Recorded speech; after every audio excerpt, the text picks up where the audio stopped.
A CEO needs to be able to think. When Jeff Bezos was interviewed, it was 1 or 2 years ago, he was asked, what do you do now as a CEO over Amazon? And he says, I like to putter in the morning. I get up early. I go to bed early. I get up early. I like to putter in the morning. So I like to read the newspaper. I like to have coffee. I like to have breakfast with my kids before they go to school. My kind of puttering time is very important to me. And his point is that his job is to take care of his brain so that he thinks clearly and is operating in his strengths so he can make the best decisions possible for the organization. Now we're at this crossroads. You brought up, okay, well, the business is starting to grow. What do? We start implementing SEO or SOPs, or what do we do at this point? The very first thing is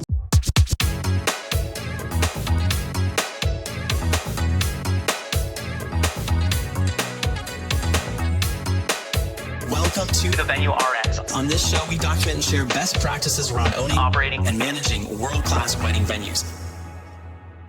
What's up, everyone? Jonathan here with the Venue RX. And as you all know, if you've listened for any amount of time or watched us on YouTube, we talk to venue owners, we talk to event professionals, and we are focused on helping you build the best business that you can possibly have and make a change for the better inside your business, inside your venue. And so we have all sorts of different styles of shows. Today, we are doing a show all about leadership development, all about how to get better inside your business. And each one of us are leaders in our business, regardless of the position you are, if you're a venue owner, if you operate a venue, if you manage employees. And I am so thrilled today to have Broc Barton with me on the show. He's going to be sharing all about leadership. Broc, thanks so much for being here.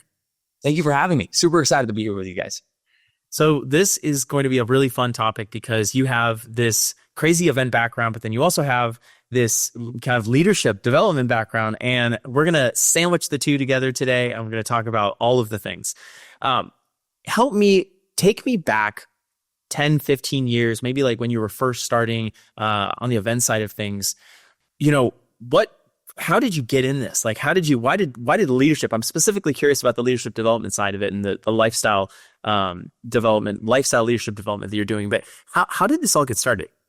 Man, I have to take even further back to answer that question. From a really young age, I had this sensation that I wanted to see people, really loving life. And that's probably how I would put it in my youth, just in like in love with their experience of life. And over time, I realized that helping people, coaching people, leading people, giving people opportunities and helping them step into their greatness was one of the most apt ways to help people come fully alive in their life and really experience it in full and engage with it in full. And so I don't know how to explain that. I remember all the way back 6, 7 years old having thoughts like that. And I know that's wild, but it's ended up translating, going down this vein of being both an entertainer for events, right? Like a DJ. At DJing events, you're leading 200 guests into sort of, or actually out of all of their apprehensions and just kind of into the moment to come to life. And then leading people on a more one-on-one, everyday business and personal basis is really about helping them step into their power and engage with life in a full way. So it's actually worked out really perfect for me. That's so neat. That's one of the things I think that piqued our interest when we were doing research on you and invited you on the show is just that mix. And that is one of the things that I'm really passionate about. And that's why, when we started our company, Common Sense Events, it was about the experience and like, how do you help them? But that's interesting. You mentioned as a DJ, I kind of want to go off on that tangent really quick. I think that is, as a DJ or as helping provide and bring kind of that entertainment piece, you are helping people kind of like get out of their apprehension of you're in a space, it's kind of uncomfortable, like maybe people that you haven't seen in a long time. How do you help people kind of get over some of that initial crud, maybe? Yeah. I've had the honor of being a DJ now 19 years. And I've had a number of peak success moments. I do get requested to travel and DJ quite often, which is just very humbling, honestly. Like, whoever thought I would have never guessed, 18-year-old Broc would have never guessed this would be my life. And I've spent a lot of time asking the question, why? What, like, there are plenty of really good DJs out there. Like, why? What? I think that the thing that I work really hard at every event I perform is helping people forget that anything else is happening outside of those four walls. Like helping them and literally inviting them into just being present into that singular moment, to where they're not worried about their mortgages and their bills and their kids and their pets and, all the responsibility. I mean, we've got so many responsibilities as humans that we have to manage. And by the way, that's a form of leadership too. So I'm not here to put that down. But at events, we're there for a singular purpose, and that's to celebrate this couple, right? Or to celebrate maybe an annual party for a company and the success we had there, or whatever the purpose is, right? And so some of the strategies that I might employ is really inviting them to follow me as the MC, as the event host, and then helping them see how to engage with each and every moment that happens, whether that's the dancing but we have some sort of activities that we're doing or some sort of traditions that we're holding, really helping people plug into each moment so that they stay tuned in to the present and away from what's happening outside of those four walls. Usually when I can do that, you see people just kind of lose all their stress, lose all their worries, their anxiety, and they just come to life in that moment. It's really powerful. In a sense, what you're talking about is like this release. I would imagine that happens on a little bit of trust, like a layer of trust that you develop with them. And maybe to say, hey, like, come with me on this journey.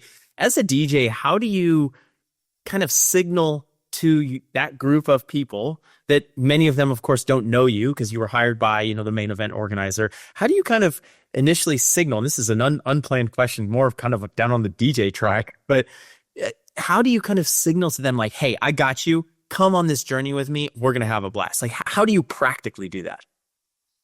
Yeah, I think I have a very unique gift for making people feel very seen and honored and special.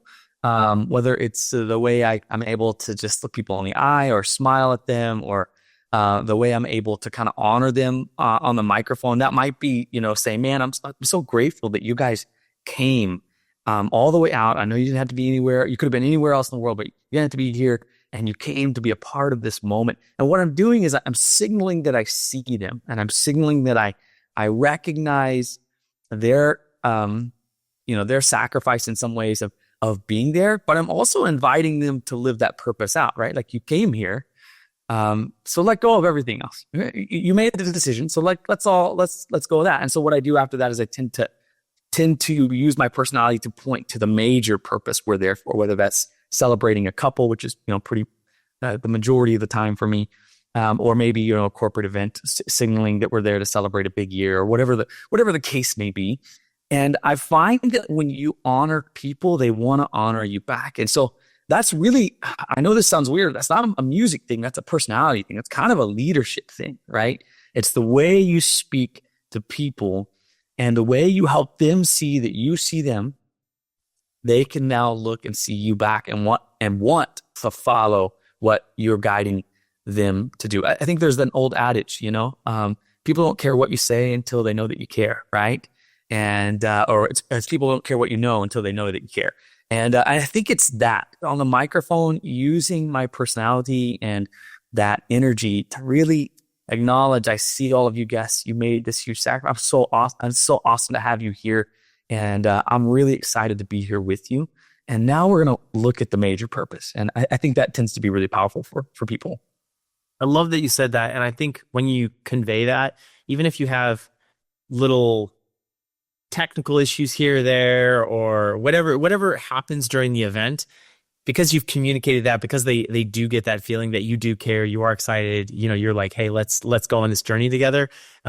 Those things kind of fade out. And it's, again, using an old adage, it's not, many things, it's how you make them feel, right? And they may not remember so many of those other elements, but they'll remember the special feeling they had. And in events, that's a perfect place for this. Tell me, before we get into the leadership stuff, tell me a little bit about how you grew the DJ business, the event business. How did you grow that to doing, you said right before we got on, 700 plus events a year? Like, tell me, how did that happen? Yeah, there's a part of me that wants to say by accident. So I actually used to work for a different company, a much larger company. It's by volume one of the largest DJ companies in North America. and had quite a bit of success with them. And honestly, what's funny is if you'd met me then, like I always had this exit strategy. I guess I never viewed DJing as like a career, right? Like DJing is what you do to get to college on the weekends, you know, and then you got to get like an adult job, right? And long story short, I ended up having this crazy moment where a bride flew me to her wedding in New Hampshire, which that was like clear across the country. You know, I thought based on what she was paying to have me out there, it was going to be really kind of a bougie event, if it's okay if I use that word. I ended up being the majority of their budget to have me fly all the way out there. And I didn't know that until I walked through the door, and ended up having this really big epiphany moment of like, what I'm doing is like really powerful. And so ended up leaving the previous DJ company and starting my own. Elevate actually is only 8 years old, and we went from 0 to 850 events a year in 5 years. I would love to say it was like this master planned thing. Honestly, we just were a company that wanted to do good things for people and make a difference at events. And I think that people felt that. And ultimately, we ended up expanding very, very quickly. I will tell you very openly, that growth curve was steep and difficult. Growing that many people, managing that many people. We've actually slightly tapered back now. We keep it more to 700 to 800 instead of 850. And we are growing from here, but we had to build out a lot of processes to make sure that things were addressed healthily inside of the company. We had no lack of people who wanted to join the mission because they felt that the sensation of wanting to do good that our company had. And but I think where went wrong was, or where it became really difficult, was that we didn't have the processes built out to support it all. And so we really had to, it was a steep learning curve of building out processes. I think the major thing is communicating why you exist. When people know why you exist, you know, to your network, to your immediate network, to the people around you, and you're really passionate about that why, people love an underdog story. People want to be a part of movements and meaning. And so, you know, don't tell them you're a DJ. Tell them that you get to come in and make events incredible for people by DJing, and they're going to want to support you in that. Like that's been my experience, is that limbic approach of telling people why you exist. People really want to get behind that. I think that's been a big contributor to our growth. Obviously, there's a growth piece here that's you bringing in more business. And I think there's definitely signals of, you know, hey, Broc is someone you want to work with, you know, like this is an exciting movement. But from a kind of business, and I'm going to have to ask you off air about this, like the business growth side, because for us, it was very messy as well. Kind of that scaling up. I feel like I'm going to relate a lot to maybe some of those things, but maybe for a different podcast episode. But, you know, when you were in that growth process, how did you discern how to grow? Meaning you could, of course, do up to a certain number of events, but how quickly did you go to bringing other people in and other personalities in now to your business that was supposed to kind of support that same goal? What was that process like? Yeah, it was within 6 months I realized I was going to need people, more people on our team. We were getting requested so much, and it was, you know, I want to say this. It was a really critical moment at the beginning of, okay, there's two avenues to go here. I can either become really expensive and just stay a solo op, or I can try to see if I can replicate myself through other personalities or DJs and, you know, reach more people. And, you know, truly the mission in my heart was to serve people. And so the idea of getting to serve more people really appealed to me, even though it felt like maybe the harder route was to train people, et cetera. That ended up being the choice. Was I want to expand. I want to have other people. And the way I ended up finding them, the way I ended up determining when was paying attention to how quickly bookings were coming. One of the nice things about the DJ world, typically you'll take a booking 8 to 12 months out. That means I've got 8 to 12 months to, you know, come up with a clear process, you know, a full sound system, a DJ who's well trained, et cetera. You know, I've got some time there to solve those problems. That was my approach more at the beginning. Now I have a more systematic approach to it, but it was, okay, we've got enough bookings. We need a second person. That's really what it came down to. And then I will say I have always been the type of person who prioritized heart over skill. I believe skills can be trained. heart cannot. And so if I found somebody who really had a heart to serve and was just really willing to grow, I would prioritize hiring them over maybe a more skilled person, because I can teach them the skills. And then they'll approach those skills with the heart that's necessary. I can't do it the other way around. And so it became this journey of, how do I find those people? That rings true in, I feel like, every single area of business. I can even relate, like on this podcast, I spent so much time trying to figure out the perfect mic. And I mean, I'm looking at, like, on the other side of this wall, like I have probably 20 different mics that are in boxes. And because I was doing gear reviews, and I was like, what do we get? How are we going to make the best sound? How are we going to do this and that and the other thing? And those are all the technical things, right? Like, you buy a mic and then you have it. But what I was missing, and I think what I was initially maybe afraid of, was kind of plugging into that heart piece and, like, what is the message? And so I think whether it's podcasting, whether it's actually finding someone with heart, or, you know, if you're a venue owner, it's not necessarily always about the venue space, but it's about the experience that you give clients. Thank you for highlighting that. That's absolutely incredible. So tell me, as you start scaling up, you mentioned systems.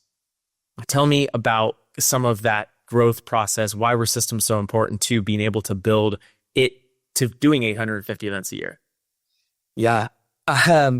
So the more you expand your business in depth and in width, the more you have to have processes. Otherwise, what you end up doing is running yourself into these situations where you don't really have all the answers. So a great example, it wasn't long after we decided to, hire first employee. I decided to hire first employee. And, now I have to have a process for training this person. And I remember I didn't really have that. I was trying to sort of eke something out that I didn't really have. I was trying to sort of invent it on the fly, and it ended up taking us like 6 or 7 months to train this person, which, was great, but also not sustainable as a business. Like, taking 7 months to train an employee is not a usually a very workable model. And then we decided to, incorporate a photo booth. Okay, well, now you have to have processes for your photo booth. How do we know it gets booked? How do we know when they're going to get their overlay designed? Who's the graphic designer? How do they get that information? How do they make sure that it goes through an approval process? How do we make sure that the, photo booth host is trained and knows how to operate and deal and troubleshoot and deal with all the potential technical issues that come with the photo booth? How do we, you see how quickly it becomes every single thing you implement has to have a series of processes for delivery to make sure that it gets delivered well and consistently at the same quality. And that was really tough for us because, we grew to it was about 50 to 60 employees by year 5, and quite a plethora of services: DJ, photo booth, lighting, up lighting, Cold Sparks, dancing on a cloud, musicians, DJ band hybrid.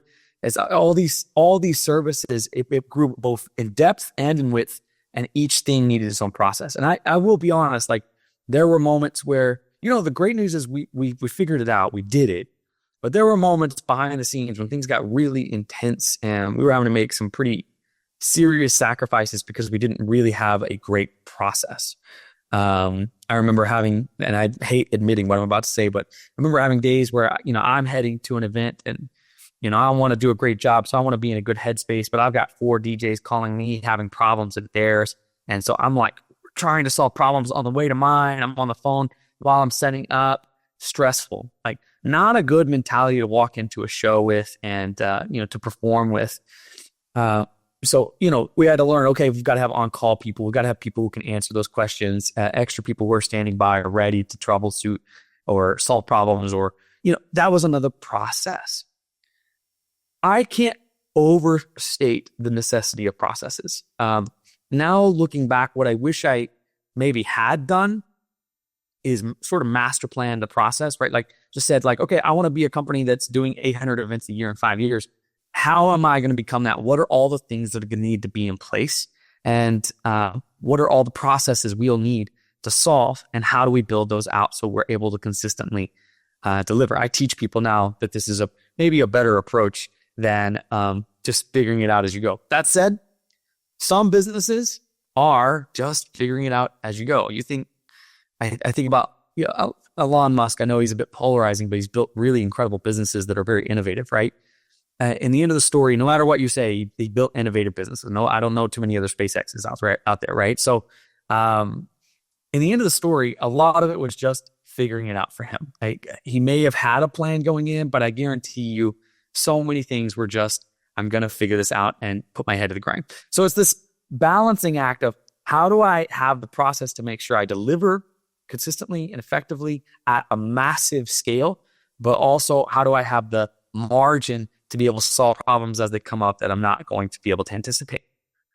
I want to come back there, but before I lose this, I wanted to ask you about that transition between you doing it and bringing someone else to do it. I would imagine early on, people were hiring you, Broc. I mean, they're like, you're the guy. I want you there, and you're important to my day because of your personality or your presentation, whatever. What was it like telling people you're not getting Broc, you're getting James or Sally or whoever else? What was that like? Was that a really tough transition? It was a little tough. It was a little tough because they work so, but it also made it, at the end of the story, I just had to say I'm already booked. And so it's just a new choice. Either you get somebody as a protege of mine, or you have to go with company B, whatever my competitor company was. And so, actually it ended up not being too hard because I was able to, sell them on, you're still trusting me because I'm the one training this guy and bringing this guy up to my level. And I, obviously I tiered our pricing a little bit. So I didn't charge as much for, DJB versus me.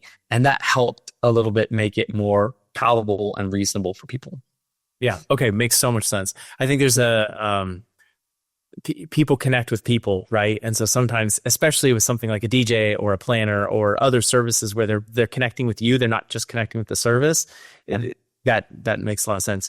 So coming back to the systems and processes, I love that you said that. For someone listening out there who maybe doesn't know that they want to do 850 events a year, or at their venue, let's say they don't know that they're going to be at 100 or 120 events a year, and they're saying, hey, maybe we could do 40 or 50 and I'm going to do them all myself.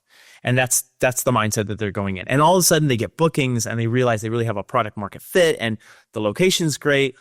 And now they need to do this, but they're kind of like almost behind the operations 8-ball, like they're like, we have more business than we thought we would. Is that the time to go in and start doing SOPs and kind of doing stuff? Like, could you have too many SOPs? Give me a little bit of framing around that. Yeah, great, phenomenal question. And to set it up, if it's okay, I'm going to back up one step and say this. Anytime you grow in position, there are studies that show this. Feel free to look up. The more you grow in a position, the more you need soft skills. So it's proven that more frontline people tend to need hard skills, right? Like a welder needs to be able to weld.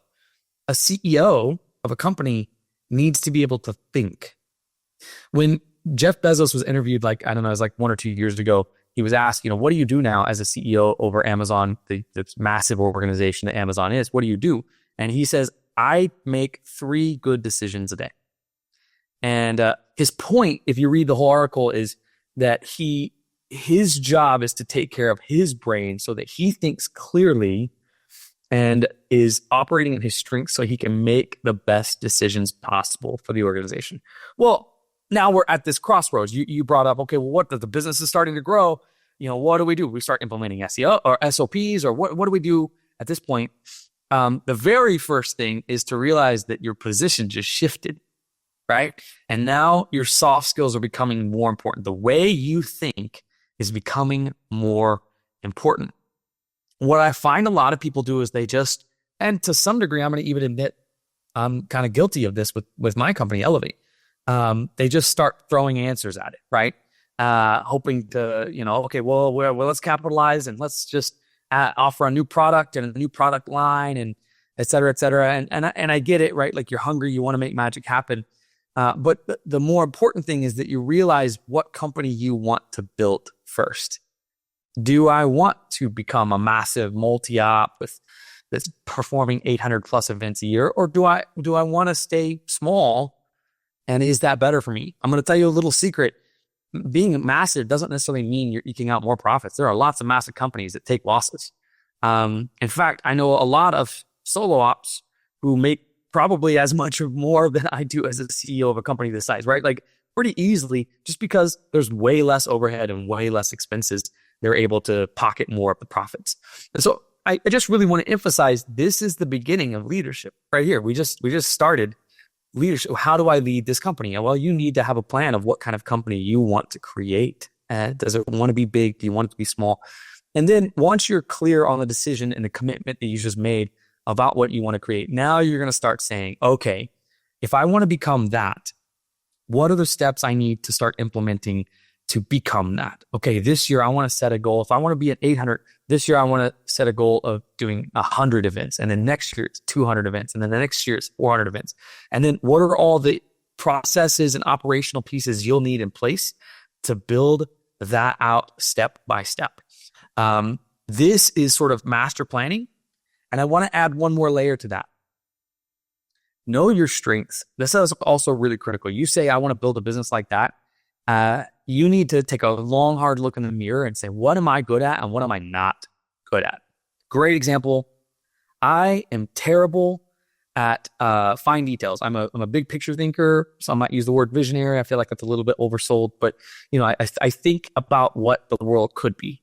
That's how I think. It's just natural to me. I don't know why I was born with it or whatever the case may be. But when it comes to sitting down and like working in spreadsheets, it's exhausting. Can I do it? Yes. The 30 minutes of doing spreadsheets is like 8 hours of work for me. Like it's awful. And so I shouldn't live there, right? Like I shouldn't put myself in scenarios where I need to be operating in those details and those fine details. So immediately I now see, okay, as I grow this company, I'm gonna need spreadsheets. I'm gonna need to know what my KPIs and how I'm performing. So I'm gonna need somebody who can be detail oriented. I already need now a complement. Somebody who can do the parts that I can't, and already beginning to factor that in as your growth plan. I don't need to just throw people in position. I need to find the people who carry strengths I don't, and put them in the right places. You literally read my mind. My next question was going to be: are you more of a visionary or are you more of an integrator? If you're familiar with that terminology, and you like read my mind and you answered the question. If someone's listening to this right now and they are more of that detail person, you have to have, and I feel very seen also because I'm 30 minutes in a spreadsheet. Like I would do a lot of things to not spend 30 minutes in a spreadsheet. I'm so with you. So for anyone out there who's creative, or you are a visionary, or you have trouble kind of getting those details done, there's nothing wrong with you. You do, like you said, need to find those people who are inspired by that, or who do love the details, who kind of that creates meaning for them inside of their work. I love that. There's so many, oh my gosh, my brain is like exploding. There's so many ways that we could go with this. I want to talk about kind of leadership and the rest of it. Let's continue on, and then we're going to come back to this. So so you have Elevate, right? How much, just out of curiosity, how much time do you spend on Elevate per week, let's say, at this point, now that you've grown? Right now, actually, we just went through kind of a pretty significant transition. So right now, I'm actually hanging out at about 35 hours a week on Elevate. That has fluctuated. At the beginning of last year, for example, I was actually down to about 20. I was focusing a little bit more on my lifestyle leadership business, but we just did a master plan for the next 10 years for Elevate. I'm really excited for that future, and so we're working very ardently on setting some foundation for that master plan to come to fruition, and that means a little bit more involvement for me. But yeah, to answer your question in short, about 35 minutes or 35 hours a week right now. Awesome. That just kind of helps give me a gauge of. And I think the audience also a gauge of, like, you're probably working 35 hours there. How many hours would you say you're working on your lifestyle leadership business? Yeah, about 5, 10, maybe a longer week, maybe about 15 hours. Cool. Love that. Yeah. So at what point did that lifestyle leadership business become something that you knew that you could not do? Yeah, this is a fun story. So Man, when I tell you I love DJing, I can't express enough. Like getting that at the end of the night when the bride and groom are just overwhelmed with how incredible that experience was. Like I live for that moment. My heart melts, and I just feel like, man, I put some good into the world, and I'm proud of that. And then I started hiring employees, and I saw that I could invest in them and help them grow.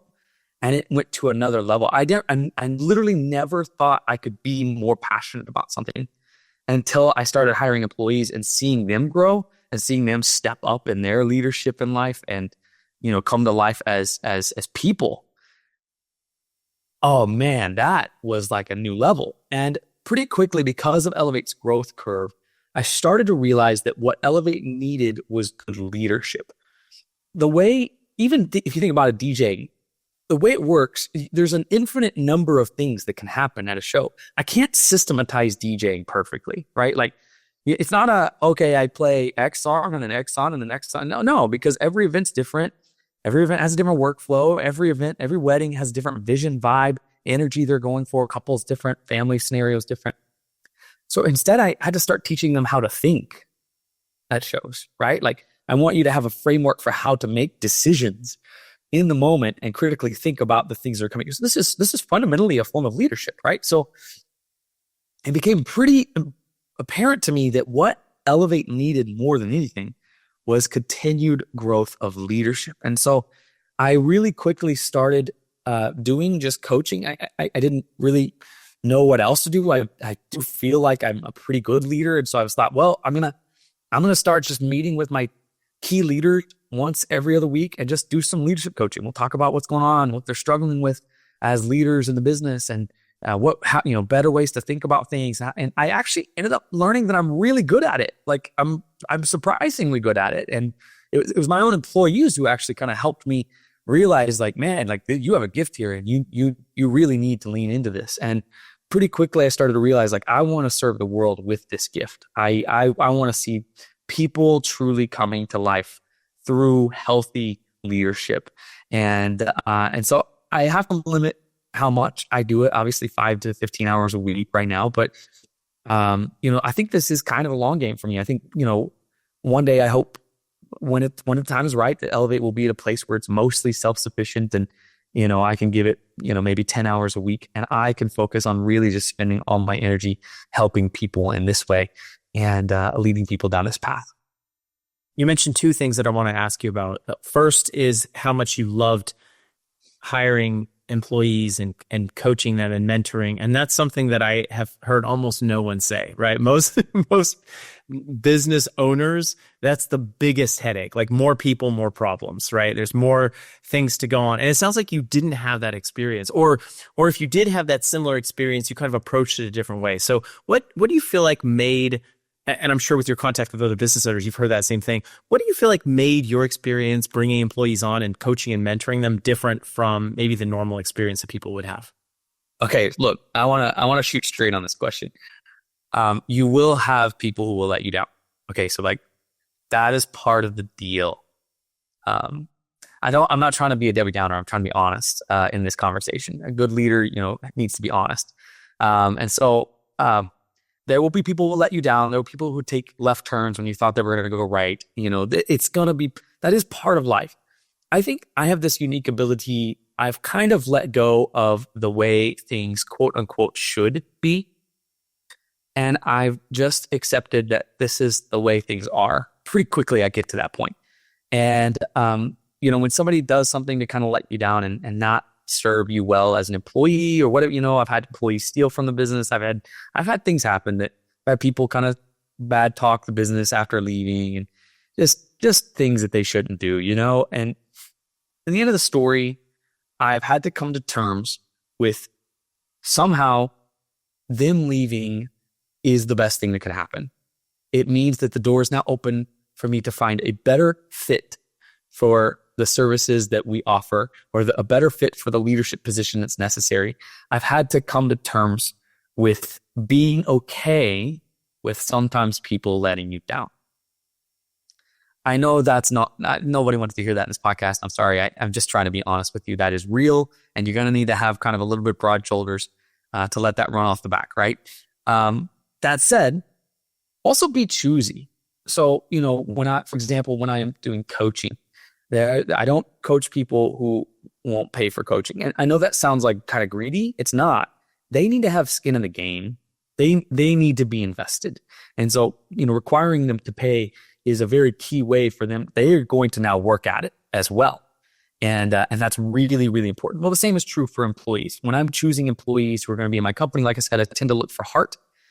First, I tend to look for the people who are willing to be teachable. I do really like a very simple, if you're a growing company, a really simple model of leadership, if you want to just really keep it really simple, is the FAT model: faithful, available, teachable, right? If they score high on those three things, you probably have somebody who's got the workings of becoming a leader if you invest in them, truly. And so, be choosy. Don't pick people that, are clearly pretty ego driven. Don't pick people who you could kind of tell have their own agenda behind the scenes. Like be choosy about, you want to choose people who are invested in and will have some skin in the game as well. That will make it a lot easier as you're coaching them and then building them. And even then, life changes, people grow, people go through experiences that you can't predict. It's okay. Have broad shoulders and know sometimes things go left. It's an opportunity for you to shift and go to the next level. Broc, that's so powerful. I think that little shift right there in thinking is the key thing that actually keeps businesses small. Because if as a business owner, you're not willing to be okay with someone else failing, and you're not willing to kind of take that risk, essentially, you're automatically putting yourself in a position where you have to be the one to do all of the things, and you just won't be able to grow. And so it is a mindset shift. It's a key kind of like mindset shift of, hey, we're here with me doing everything. We need to shift and say, how do you empower someone to make that right decision? I want to highlight something else that you said. Yeah. May I say something to that really quick? Please.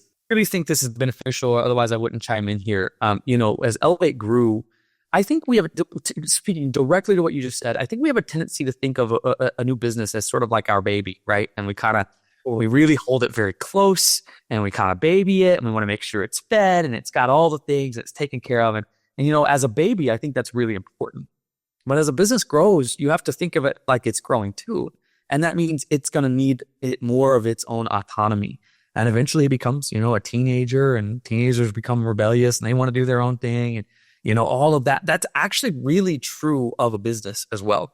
Not that I'm not particularly fond of Jeff Bezos. I think he does a great thing. But just as an example, do you think he has any idea what 90% of the employees in his business do? The answer is no, right? Like that is not his job, is to think about what they're doing. It is managers, down in the pyramid, who are managing those pieces.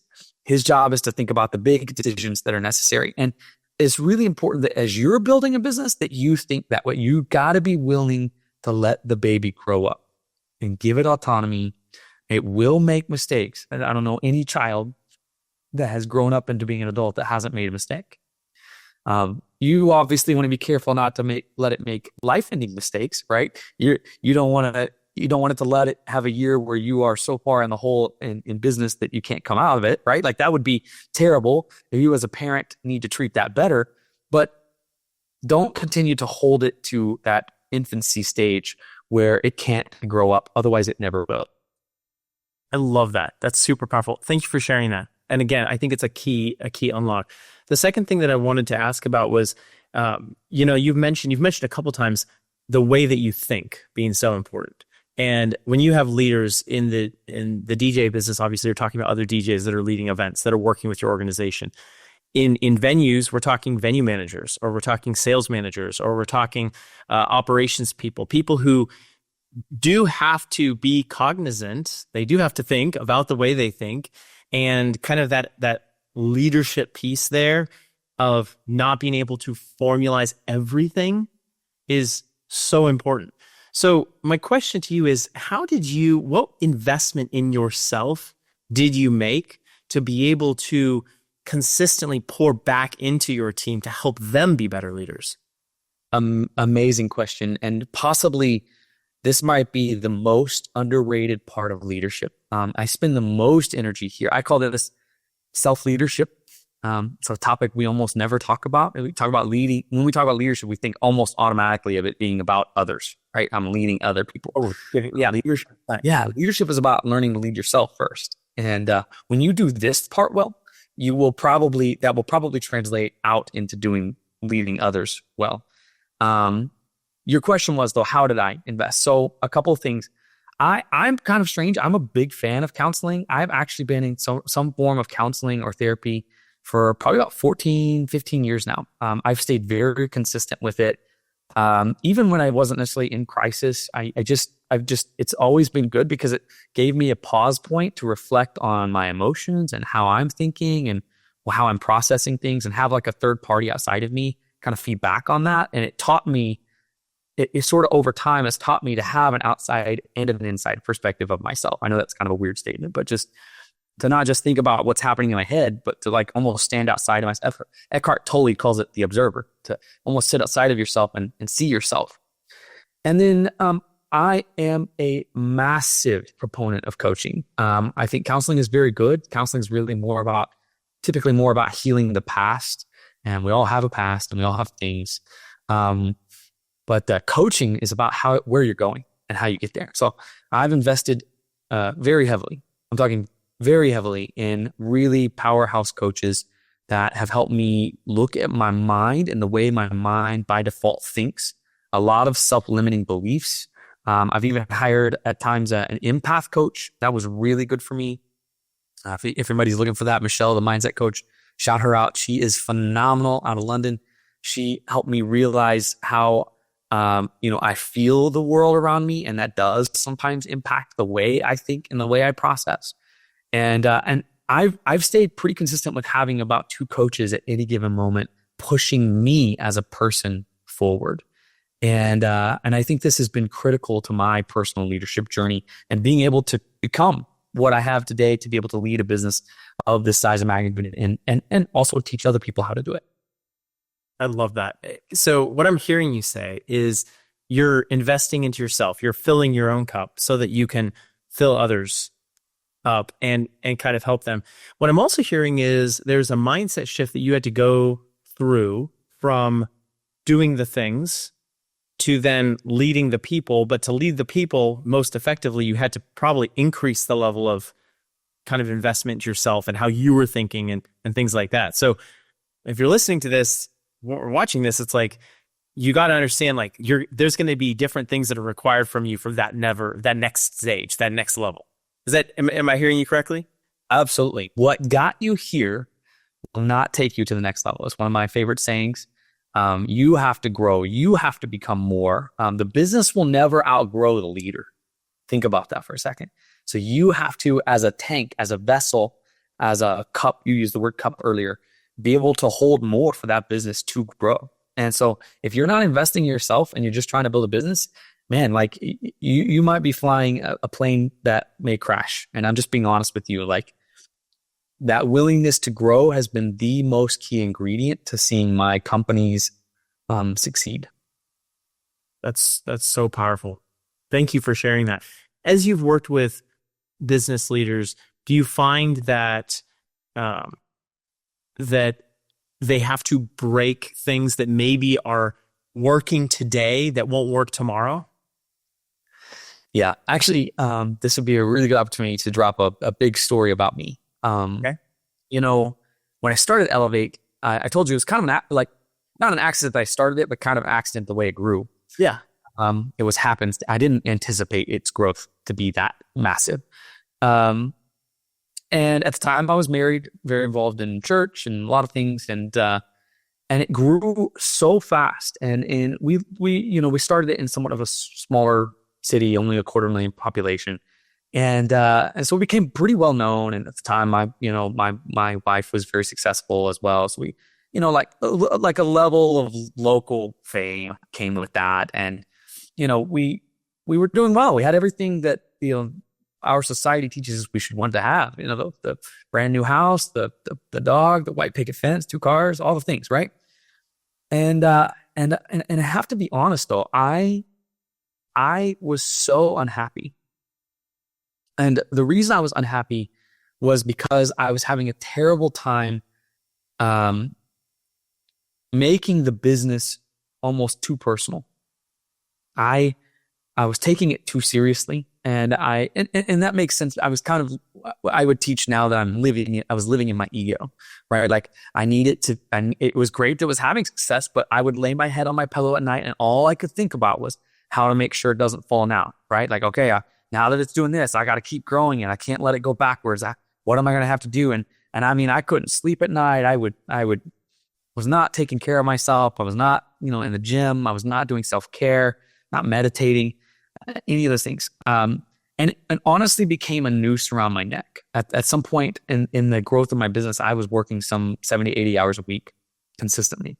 And I love to work, so that was not a problem for me. I had no problem with it, but it cost me a lot of things. Ultimately, I will be candid, it cost me my marriage.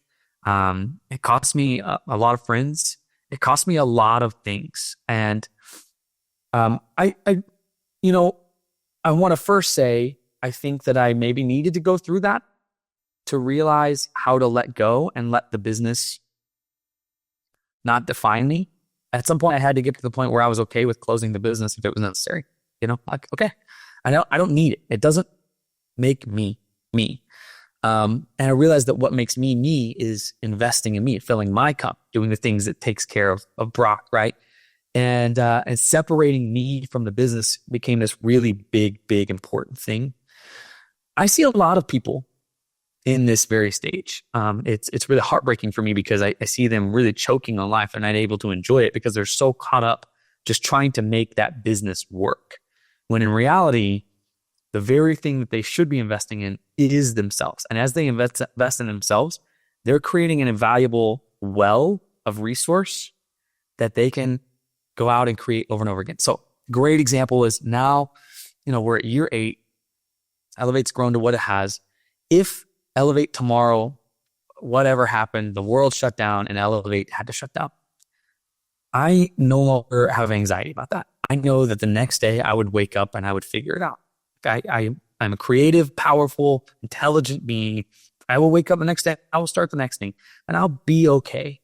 And I think too many people have trouble getting to that spot, that place of freedom that the business doesn't define them. It's just an external piece that helps them find the living that they want. So I love helping people who are there because there is a way to master plan your business to where it's not a noose around your neck. There is a way to create that.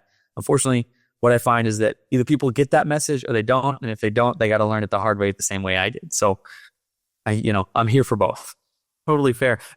But it almost, what you didn't say, but I almost feel like what you inferred, and correct me if I'm wrong, is you had this kind of idyllic picture happening and such a focus on business. And I actually found it was interesting that you said I was taking my business so seriously. Like of course, we want to take our business seriously, right? But it almost was, you needed to get to the next level in business, you needed to take it less serious and pull it back and kind of look at it like with that third person God's eye perspective on your life. And I don't know if you were saying this, so please correct me if I'm wrong.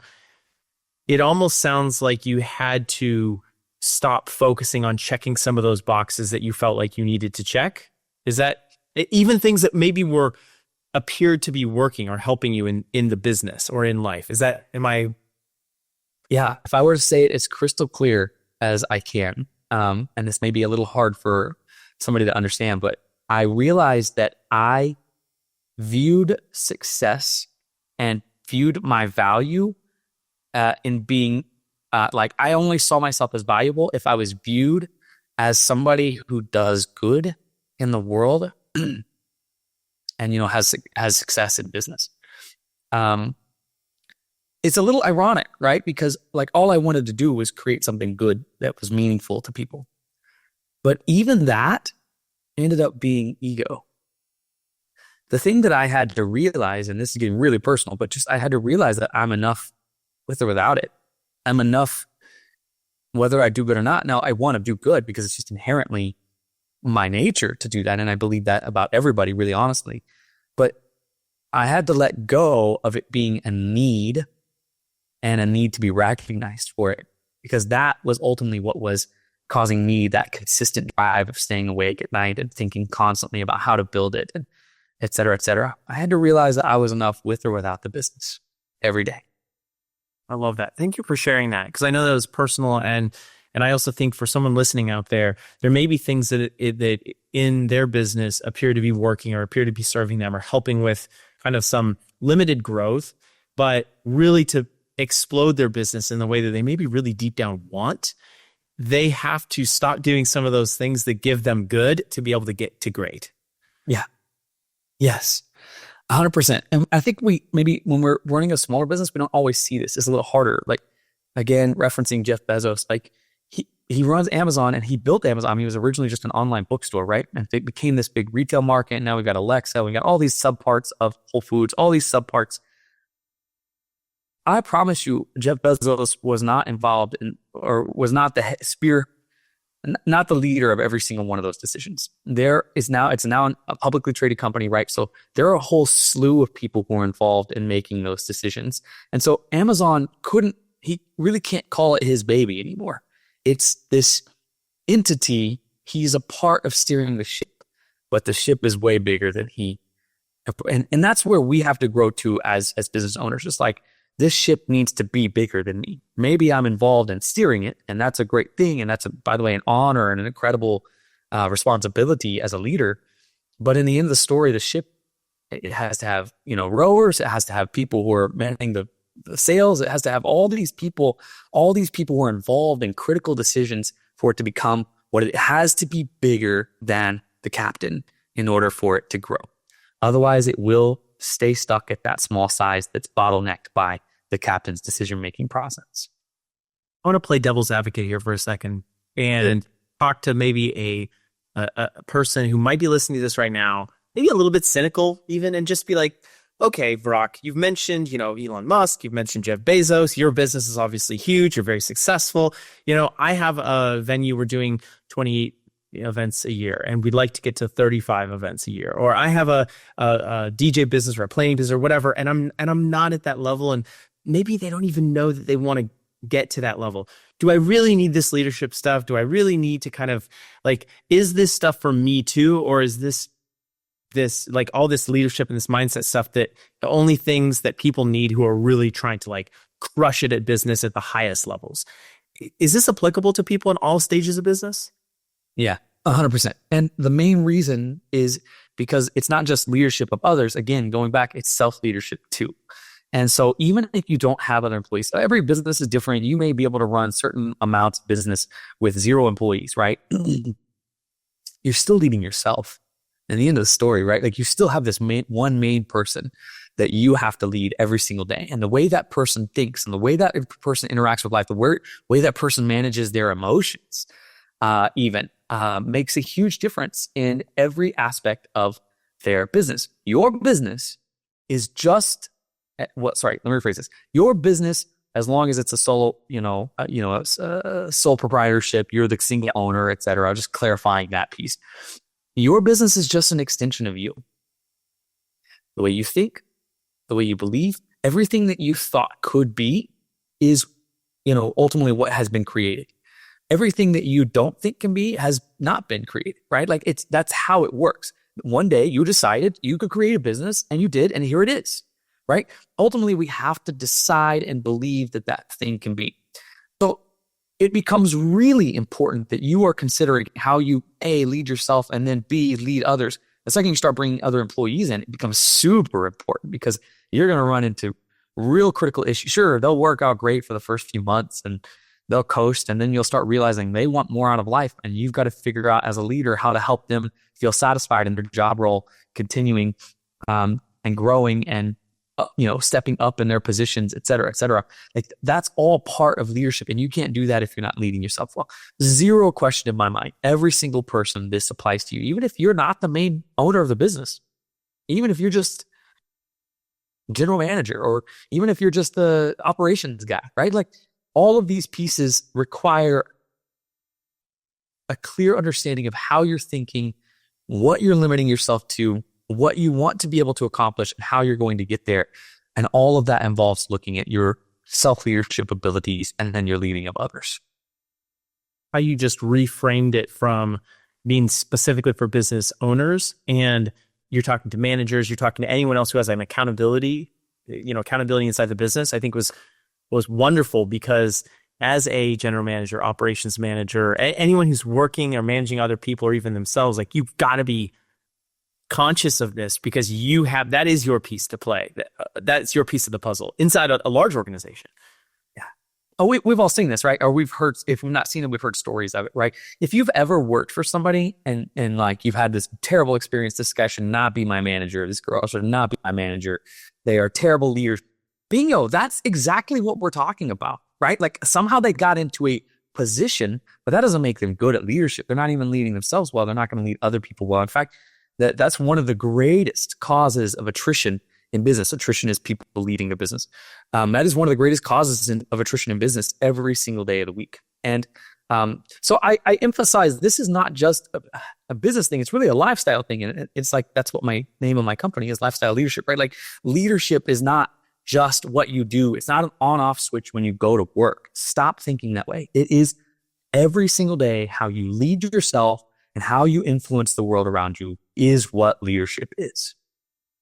Thank you for saying that, because it is that piece. And I think as a business owner, you've got to find and empower operational team members and middle management. And middle management, I think, gets a bad rap sometimes, because those people are not empowered to be leaders. And I think part of it comes down to, there's not an ownership sense of like, I am in charge of leading these people. They're like, the leadership stuff is for the C-suite or the owners of the business. That's for them to do.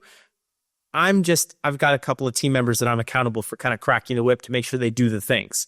But it's not that. You, as that leader of those people, need to take ownership and realize the incredible role and incredible opportunity you have to actually make a bigger difference in the business in some cases than the owner can, because the owner put you in charge as that impact piece. So I love that. Thank you so much for playing that. Absolutely. Lifestyle leadership. What do you do for people? What do you do with people? How do you help coach them, whether they're leaders or managers? Like, who do you work with? Give me a little bit more of the nuts and bolts of what that business does. I mean, there's a few different ways. One of my favorite things, getting to speak with people, share an inspiring message or doing an educational seminar on, effective leadership in a specific way. Or I even do custom tailored trainings for that. Recently got to do a full custom tailored training for the International Board of WIPA. That was really awesome, getting to help WIPA leaders all across the country understand how to lead their group, and really, really powerful experience. Love doing that. I also do a lot of one-on-one coaching. I do find that leadership is something that can be disseminated.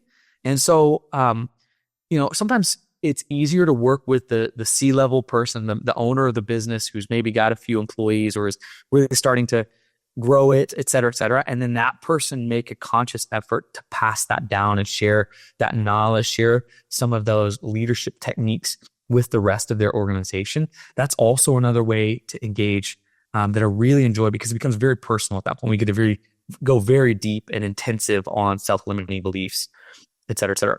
Can also, build custom curriculums. I've worked with a couple of organizations on like literally building out a video series for people who are coming onto their team, et cetera, et cetera. These are my favorite ways to engage. I can tell you this, leadership is going to transform the growth of your business. It's that intangible thing that you don't maybe think about. You're so caught up thinking about the process or buying the equipment or buying the marketing piece, et cetera. And all those, but listen to me, all those things are important. I'm not here to, but leadership is that secret sauce that makes your company grow really quickly.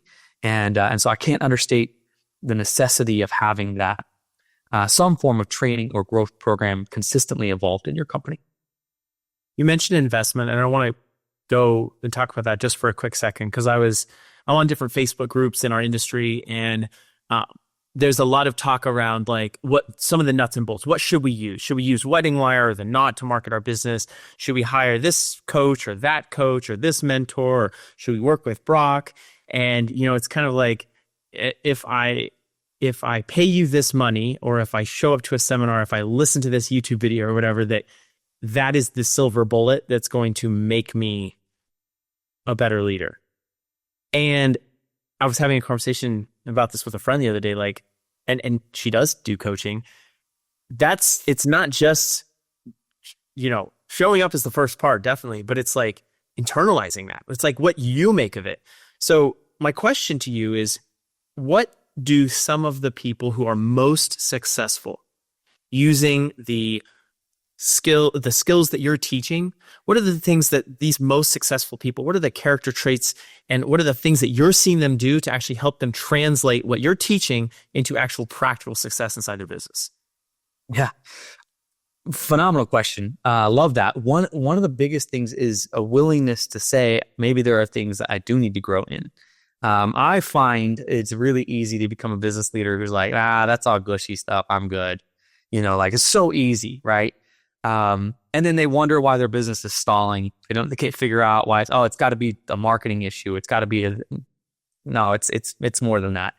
And so that willingness to say, hey, maybe there are things that I can learn here. I want to be a great leader, and I understand that the business will never outgrow the leader. So the more I can invest in me, the more I am inherently investing in my business automatically. I think the second thing is a willingness to have their perspectives challenged. So there are a couple of different. I always emphasize this. There are kind of a few different kinds of coach. And I wish this was more clear. And so I'm going to say it here on this podcast, and hopefully people get to learn from it. I think there are coaches who are like, hey, they're kind of like accountability coaches, right? Like, I'm going to jump on and we're going to talk about things you need to do. And now I'm going to meet with you every week. And we're going to make sure you do those things. And then along the way, I'm going to have a few ideas for you. And maybe they kind of drop you little tidbits, each time. And that's great. Like there's a space for that. Typically those kinds of coaches are quite a bit more affordable, and there's a place for that. I would consider myself a very intensive coach, a very results oriented coach, and also a mindset coach. What I'm changing is trajectory.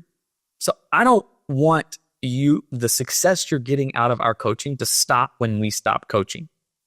I want you to be getting value for years to come. And so the things that we're going to work on are meant to literally change trajectory for people. We're talking about self-limiting beliefs. We're talking about, beliefs about business are inherent to self-limiting beliefs. So if you don't believe you can be successful, your business is never going to be successful.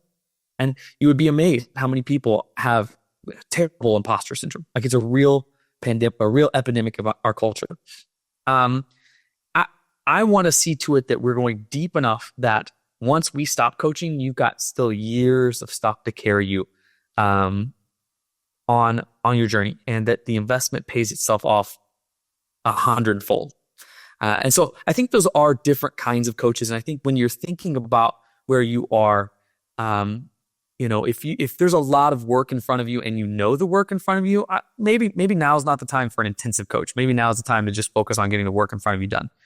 But if you're at a place where you're seeing, okay, I'm starting to lose track of where I'm going. I'm starting to hire people and I don't know how to lead them. I'm starting to see my business stall or meander a little bit.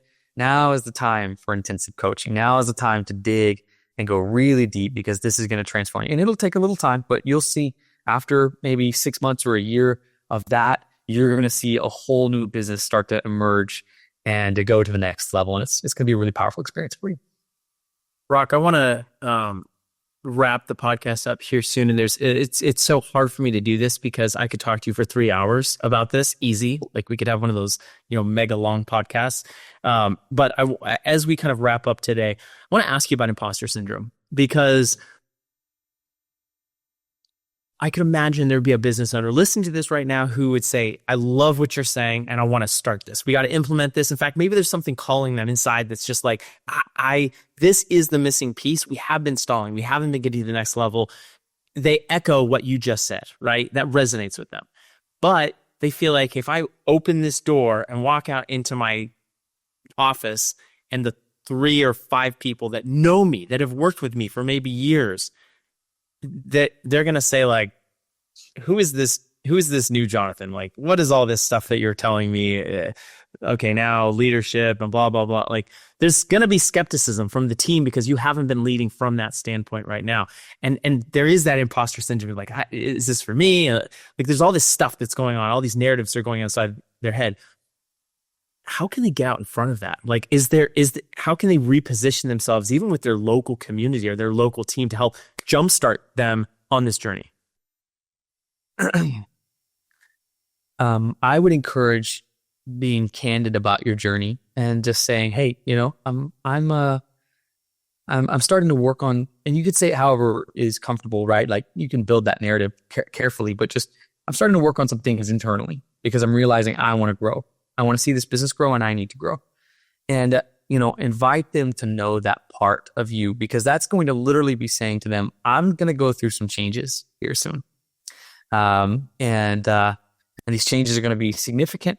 And maybe every once in a while you give them a little update, man. Yeah, I was doing coaching here recently and I learned this thing about myself. And what you're literally saying to them is I am immediately in real time changing. And so you're inviting them at that point to be willing to open their eyes to a new you, to a different you.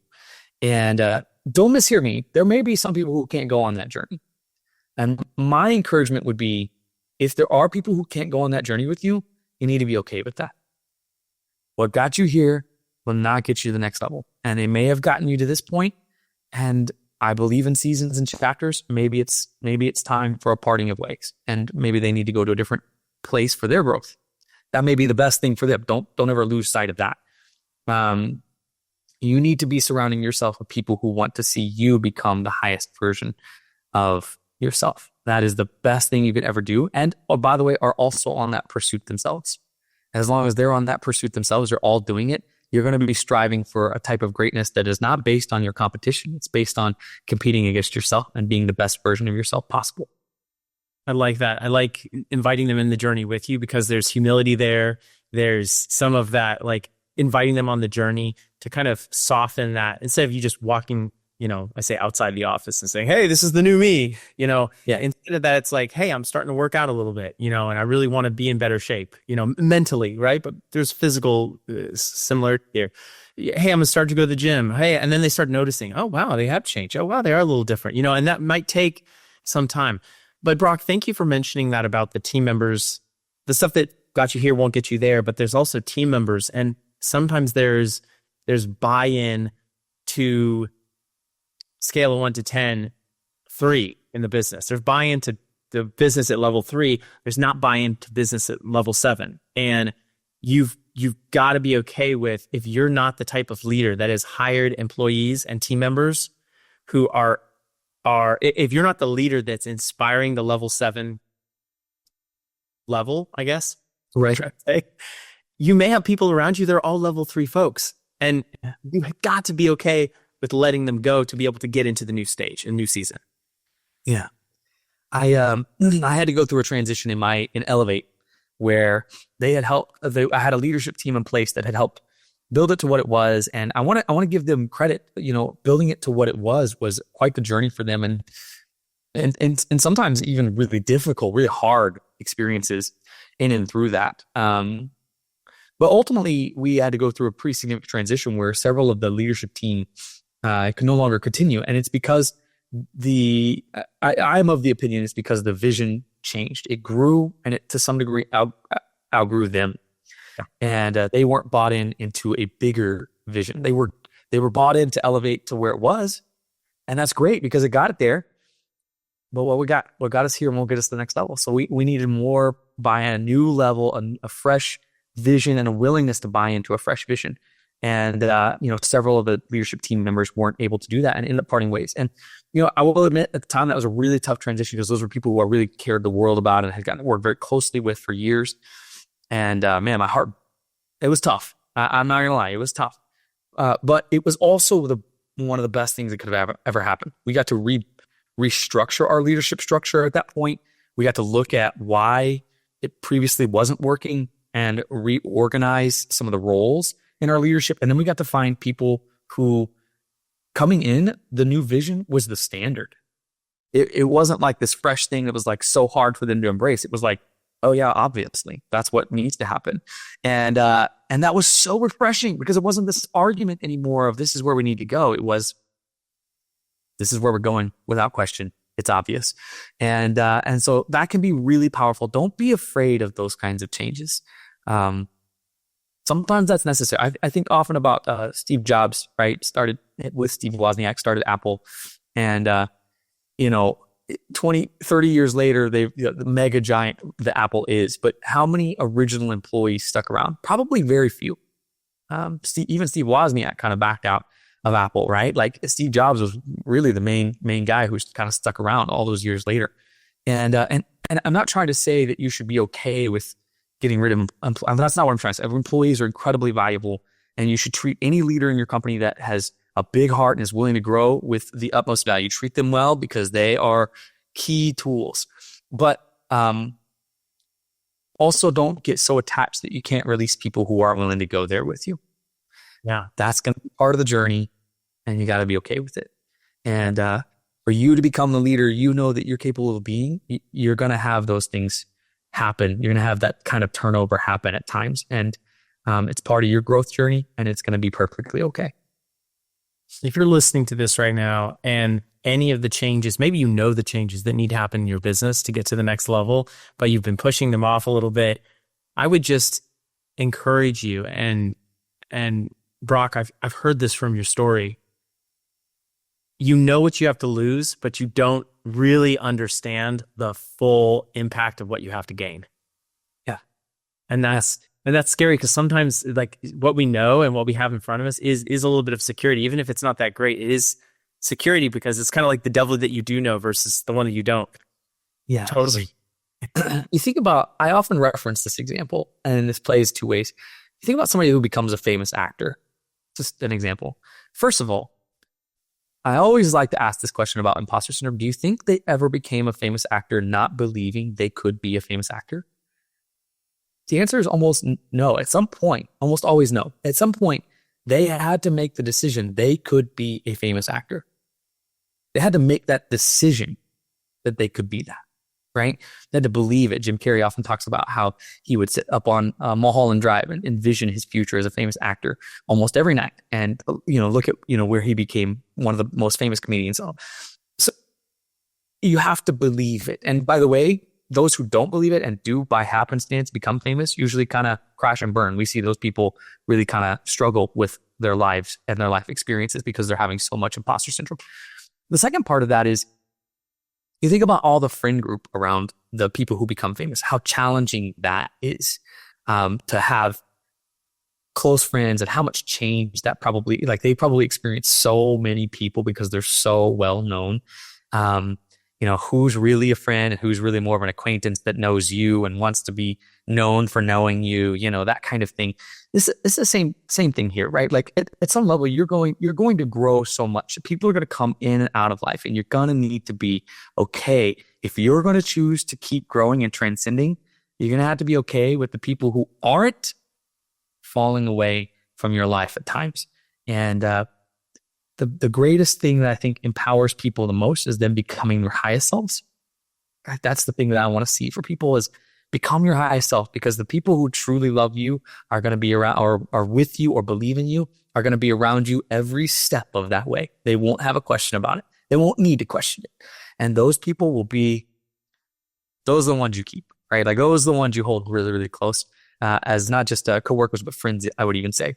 And the rest, be okay with the journey involving seasons and chapters, doors opening and doors closing. That's part of the growth journey.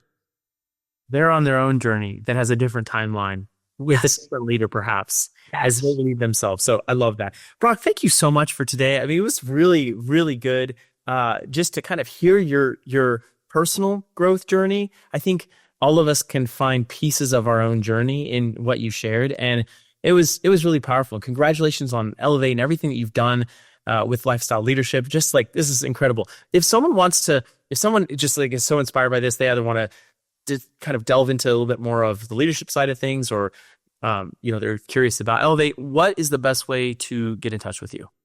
Yeah, so really fun. My name is spelt really weird. I'm not really sure what happened with my parents when I was born, but it's BROC. There's no K. Actually, on the birth certificate, there's an apostrophe, but I don't really keep that in there. So it's just BROC, BARTON, Broc Barton. You can find me anywhere. BrocBarton.com. Is probably the easiest way to find me, and look me up, hit me up. Would love to be in touch. And I always do free consults. So like, let's just talk about what you're going through, where you're at. Let's talk about what a game plan could look like. And if it makes sense, would love to engage with you on that level. It's awesome. Very cool. Broc, this has been a pleasure today. Thank you so much for your time. And this is great. I'm excited to see how both of your businesses grow and just the impact that your message here today has had on our listeners and viewers. So thank you. Thank you so much for having me, Jonathan. It's been a pleasure. Pardon the interruption, I wanted to take a moment and share with you about WEVA. WEVA stands for Wedding and Event Venue Association, and it is a professional association custom built for venue owners and operators. We felt like there was a lack of resources, community, education, and networking available specifically for our industry, and so we recently started this association, and it's been growing by the day. We would love to extend an invite to you, so please click the link in the description or wherever you're watching this video, and we would love to welcome you into the community.